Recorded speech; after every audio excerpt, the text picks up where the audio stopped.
ओम शांति। आज पढ़ेंगे अव्यक्त महावाक्य 9 अप्रैल 1986 के। मुरली का टाइटल है सच्चे सेवाधारी की निशानी। ज्ञान सूर्य तथा ज्ञान चंद्रमा बाप दादा बोले, आज ज्ञान सूर्य ज्ञान चंद्रमा अपने धरती के सितारा मंडल में सभी सितारों को देख रहे हैं। सितारे सभी चमकते हुए अपनी चमक व रोशनी दे रहे हैं। भिन्न भिन्न सितारे हैं। कोई विशेष ज्ञान सितारे हैं, कोई सहज योगी सितारे हैं, कोई गुणदान मूर्त सितारे हैं, कोई निरंतर सेवाधारी सितारे हैं, कोई सदा संपन्न सितारे हैं। सबसे श्रेष्ठ हैं हर सेकंड सफलता के सितारे। साथ साथ कोई कोई सिर्फ उम्मीदों के सितारे भी हैं। कहाँ उम्मीदों के सितारे और कहाँ सफलता के सितारे। दोनों में महान अंतर है, लेकिन हैं दोनों सितारे और हर एक भिन्न भिन्न सितारों का विश्व की आत्माओं पर, प्रकृति पर अपना अपना प्रभाव पड़ रहा है।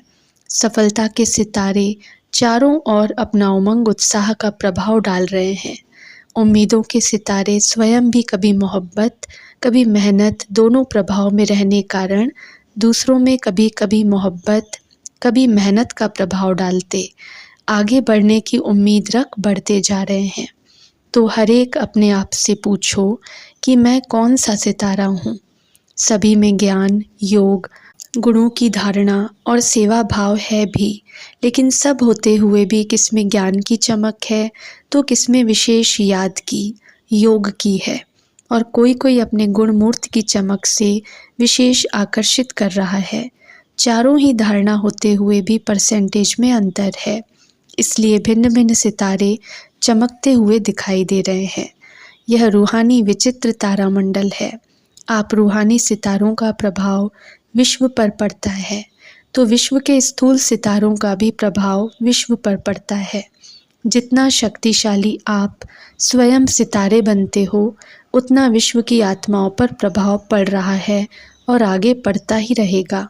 जैसे जितना घोर अंधियारा होता है तो सितारों की रिमझिम ज़्यादा स्पष्ट दिखाई देती है, ऐसे अप्राप्ति का अंधकार बढ़ता जा रहा है, और जितना बढ़ता जा रहा है बढ़ता जाएगा उतना ही आप रूहानी सितारों का विशेष प्रभाव अनुभव करते जाएंगे। सभी को धरती के चमकते हुए सितारे ज्योति बिंदु के रूप में प्रकाशमय काया फरिश्ते के रूप में दिखाई देंगे।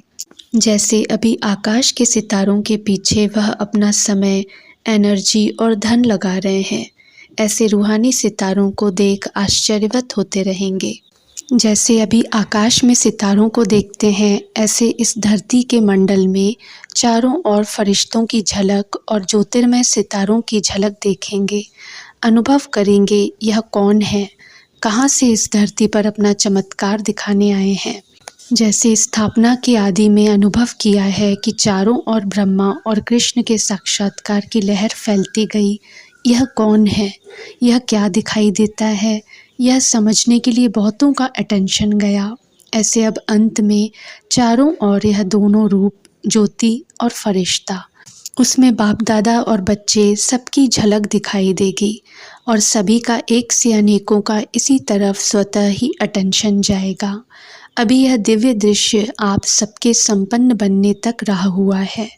फरिश्तेपन की स्थिति सहज और स्वतः अनुभव करें, तब वह साक्षात फरिश्ते साक्षात्कार में दिखाई देंगे। यह वर्ष फरिश्तेपन की स्थिति के लिए विशेष दिया हुआ है।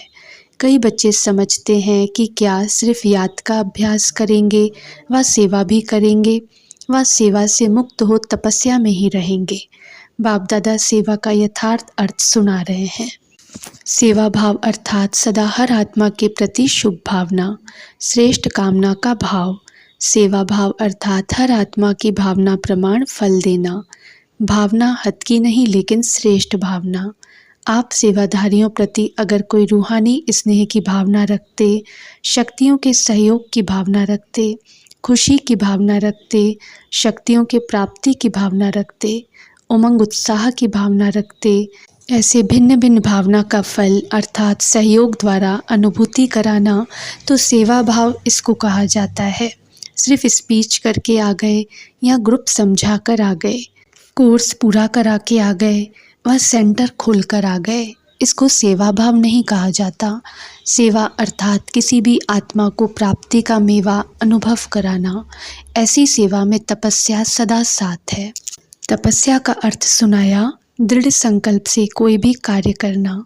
जहाँ यथार्थ सेवा भाव है वहाँ तपस्या का भाव अलग नहीं। त्याग, तपस्या, सेवा, इन तीनों का कंबाइंड रूप सच्ची सेवा है। और नामधारी सेवा का फल अल्पकाल का होता है। वहाँ ही सेवा की और वहाँ ही अल्पकाल के प्रभाव का फल प्राप्त हुआ और समाप्ति हो गई। अल्पकाल के प्रभाव का फल अल्पकाल की महिमा है। बहुत अच्छा भाषण किया, बहुत अच्छा कोर्स कराया, बहुत अच्छी सेवा की, तो अच्छा अच्छा कहने का अल्पकाल का फल मिला और उनको महिमा सुनने का अल्पकाल का फल मिला। लेकिन अनुभूति कराना अर्थात बाप से संबंध जुड़वाना, शक्तिशाली बनाना, यह है सच्ची सेवा। सच्ची सेवा में त्याग, तपस्या न हो तो यह 50-50% वाली सेवा नहीं, लेकिन 25% सेवा है। सच्चे सेवाधारी की निशानी है त्याग अर्थात नम्रता और तपस्या अर्थात एक बाप के निश्चय, नशे में दृढ़ता। यथार्थ सेवा इसको कहा जाता है। बाप दादा निरंतर सच्चे सेवाधारी बनने के लिए कहते हैं, नाम सेवा हो और स्वयं भी डिस्टर्ब हो, दूसरे को भी डिस्टर्ब करें। इस सेवा से मुक्त होने के लिए बाप दादा कह रहे हैं, ऐसी सेवा न करना अच्छा है, क्योंकि सेवा का विशेष गुण संतुष्टता है। जहाँ संतुष्टता नहीं, चाहे स्वयं से चाहे संपर्क वालों से, वह सेवा न स्वयं को फल की प्राप्ति कराएगी न दूसरों को। इससे स्वयं अपने को पहले संतुष्ट मणि बनाए, फिर सेवा में आए, वह अच्छा है। नहीं तो सूक्ष्म बोझ ज़रूर है। वह अनेक प्रकार का बोझ उड़ती कला में विघ्न रूप बन जाता है। बोझ चढ़ाना नहीं है, बोझ उतारना है। जब ऐसे समझते हो तो इससे एकांतवासी बनना अच्छा है, क्योंकि एकांतवासी बनने से स्व परिवर्तन का अटेंशन जाएगा। तो बाप दादा तपस्या जो कह रहे हैं वह सिर्फ दिन रात बैठे बैठे तपस्या के लिए नहीं कह रहे हैं। तपस्या में बैठना भी सेवा ही है। लाइट हाउस, माइट हाउस बन शांति की, शक्ति की किरणों द्वारा वायुमंडल बनाना है। तपस्या के साथ मनसा सेवा जुड़ी हुई है, अलग नहीं है। नहीं तो तपस्या क्या करेंगे? श्रेष्ठ आत्मा, ब्राह्मण आत्मा तो हो गए। अब तपस्या अर्थात स्वयं सर्व शक्तियों से संपन्न बन दृढ़ स्थिति, दृढ़ संकल्प द्वारा विश्व की सेवा करना। सिर्फ वाणी की सेवा सेवा नहीं है। जैसे सुख शांति पवित्रता का आपस में संबंध है, वैसे त्याग तपस्या सेवा का संबंध है। बाप दादा तपस्वी रूप अर्थात शक्तिशाली सेवाधारी रूप बनाने के लिए कहते हैं। तपस्वी रूप की दृष्टि भी सेवा करती, उनका शांत स्वरूप चेहरा भी सेवा करता। तपस्वी मूर्ति के दर्शन मात्र से भी प्राप्ति की अनुभूति होती है। इसलिए आजकल देखो, जो हट से तपस्या करते हैं उनके दर्शन के पीछे भी कितनी भीड़ हो जाती है। यह आपकी तपस्या के प्रभाव का यादगार अंत तक चला आ रहा है। तो समझा सेवा भाव किसको कहा जाता है? सेवा भाव अर्थात सर्व की कमजोरियों को समाने का भाव। कमजोरियों को सामना करने का भाव नहीं, समाने का भाव। स्वयं सहन कर दूसरे को शक्ति देने का भाव। इसलिए सहन शक्ति कहा जाता है। सहन करना, शक्ति भरना और शक्ति देना है। सहन करना मरना नहीं है। कई सोचते हैं हम तो सहन कर मर जाएंगे, क्या हमें मरना है क्या? लेकिन यह मरना नहीं है, यह सबके दिलों में स्नेह से जीना है। कैसा भी विरोधी हो, रावण से भी तेज हो, एक बार नहीं 10 बार सहन करना पड़े, फिर भी सहन शक्ति का फल अविनाशी और मधुर होगा। वह भी ज़रूर बदल जाएगा। सिर्फ यह भावना नहीं रखो कि मैंने इतना सहन किया तो यह भी कुछ करे। अल्पकाल के फल की भावना नहीं रखो, रहम भाव रखो। इसको कहा जाता है सेवा भाव। तो इस वर्ष ऐसी सच्ची सेवा का सबूत दे, सपूत की लिस्ट में आने का गोल्डन चांस दे रहे हैं। इस वर्ष यह नहीं देखेंगे कि मेला व फंक्शन बहुत अच्छा किया, लेकिन संतुष्ट मणियाँ बन संतुष्टता की सेवा में नंबर आगे जाना। विघ्न विनाशक टाइटल की सेरेमनी में इनाम लेना।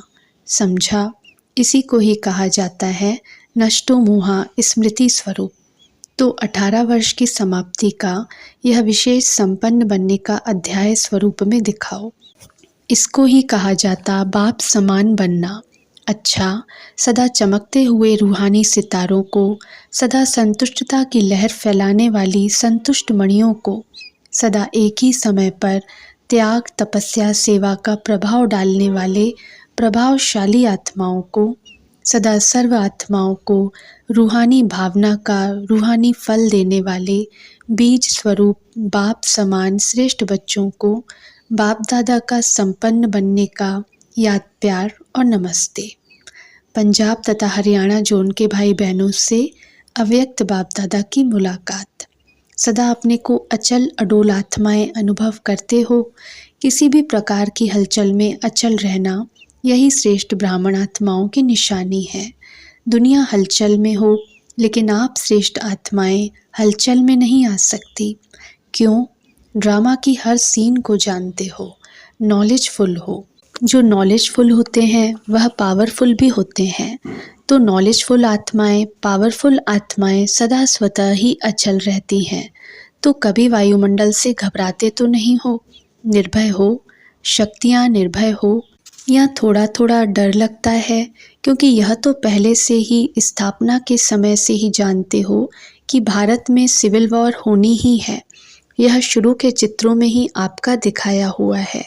तो जो दिखाया है वह होना तो है ना। भारत का पार्ट ही सिविल वॉर से है, इसलिए नथिंग न्यू। तो नथिंग न्यू है या घबरा जाते हो? क्या हुआ, कैसे हुआ, यह हुआ। समाचार सुनते देखते भी ड्रामा की बनी हुई भावी को शक्तिशाली बन देखते और औरों को भी शक्ति देते। यही काम है ना आप सबका। दुनिया वाले घबराते रहते और आप उन आत्माओं में शक्ति भरते।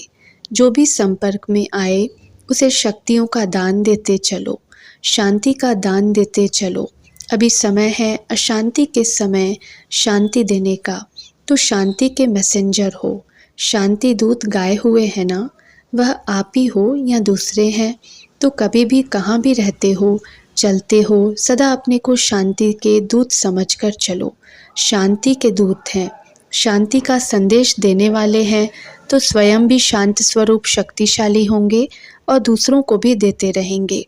वह अशांति देवे, आप शांति दो। वह आग लगाएं, आप पानी डालो। यही काम है ना। इसको कहते हैं सच्चे सेवाधारी। तो ऐसे समय पर इसी सेवा की आवश्यकता है। शरीर तो विनाशी है, लेकिन आत्मा शक्तिशाली होती है। तो एक शरीर छूट भी जाता है तो दूसरे में याद की प्रारब्ध चलती रहेगी। इसलिए अविनाशी प्राप्ति कराते चलो। तो आप कौन हो? शांति के दूत, शांति के मैसेंजर, मास्टर शांतिदाता, मास्टर शक्तिदाता। यह स्मृति सदा रहती है ना। सदा अपने को इसी स्मृति से आगे बढ़ाते चलो, औरों को भी आगे बढ़ाओ। यही सेवा है। गवर्नमेंट के कोई भी नियम होते हैं तो उनको पालन करना ही पड़ता है, लेकिन जब थोड़ा भी समय मिलता है तो मनसा से, वाणी से सेवा ज़रूर करते रहो। अभी मनसा सेवा की तो बहुत आवश्यकता है, लेकिन जब स्वयं में शक्ति भरी हुई होगी तब दूसरों को दे सकेंगे। तो सदा शांतिदाता के बच्चे शांतिदाता बनो। दाता भी हो तो विधाता भी हो। चलते फिरते याद रहे मैं मास्टर शांतिदाता, मास्टर शक्तिदाता हूँ। इसी स्मृति से अनेक आत्माओं को वाइब्रेशन देते रहो। तब वह महसूस करेंगे कि इनके संपर्क में आने से शांति की अनुभूति हो रही है। तो यही वरदान याद रखना कि बाप समान मास्टर शांतिदाता, शक्तिदाता बनना है। सभी बहादुर होना। हलचल में भी व्यर्थ संकल्प नहीं चले, क्योंकि व्यर्थ संकल्प समर्थ बनने नहीं देगा। क्या होगा, यह तो नहीं होगा, यह व्यर्थ है। जो होगा उसको शक्तिशाली होकर देखो और दूसरों को भी शक्ति दो। यह भी साइड सीन्स आती हैं। यह भी एक बायोप्लांट चल रहा है। बायोप्लांट समझकर देखो तो घबराएंगे नहीं। अच्छा, दूसरा पॉइंट, अपने को पद्मा पदम भाग्यवान अनुभव करते हो, क्योंकि देने वाला बाप इतना देता है जो एक जन्म तो भाग्यवान बनते ही हो, लेकिन अनेक जन्म तक यह अविनाशी भाग्य चलता रहेगा। ऐसा अविनाशी भाग्य कभी स्वप्न में भी सोचा था? असंभव लगता था ना, लेकिन आज संभव हो गया।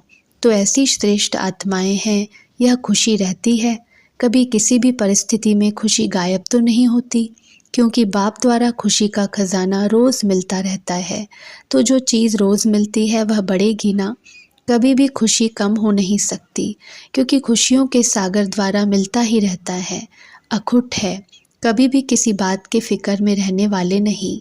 प्रॉपर्टी का क्या होगा, परिवार का क्या होगा, यह भी फिक्र नहीं। जो होगा अच्छा होगा। ब्राह्मणों के लिए सब अच्छा है, बुरा कुछ नहीं। आप तो पहले ही बादशाह हो, अभी भी बादशाह, भविष्य में भी बादशाह। जब सदा के बादशाह बन गए तो बेफिक्र हो गए।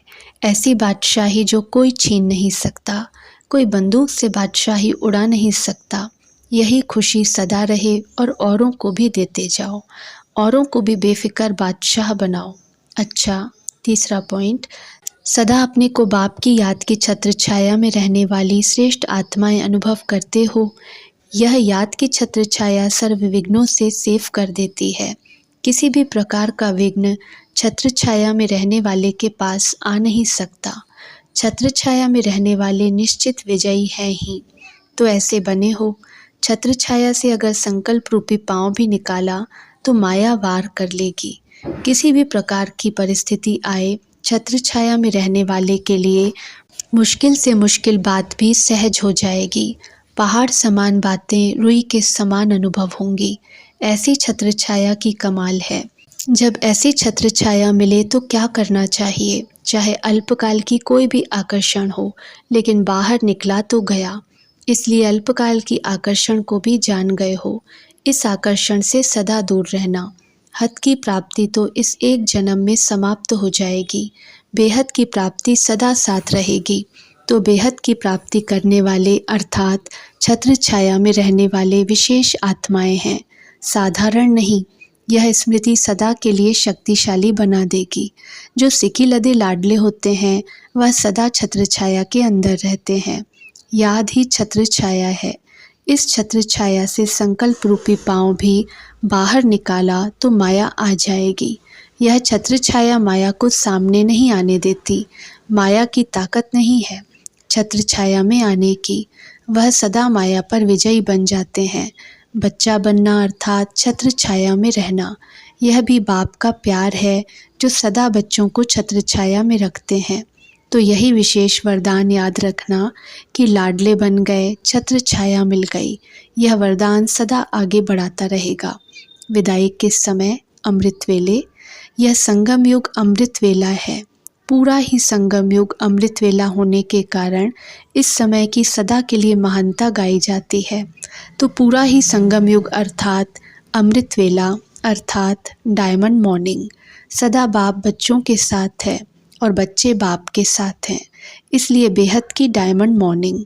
बाप दादा सदा कहते ही रहते हैं, लेकिन व्यक्त स्वरूप में व्यक्त देश के हिसाब से आज भी सभी बच्चों को सदा साथ रहने की गुड मॉर्निंग कहो, गोल्डन मॉर्निंग कहो, डायमंड मॉर्निंग कहो, जो भी कहो वह बाप दादा सभी बच्चों को दे रहे हैं। स्वयं भी डायमंड हो और मॉर्निंग भी डायमंड है और भी डायमंड बनाने की है, इसलिए सदा साथ रहने की गुड मॉर्निंग। अच्छा, ओम शांति।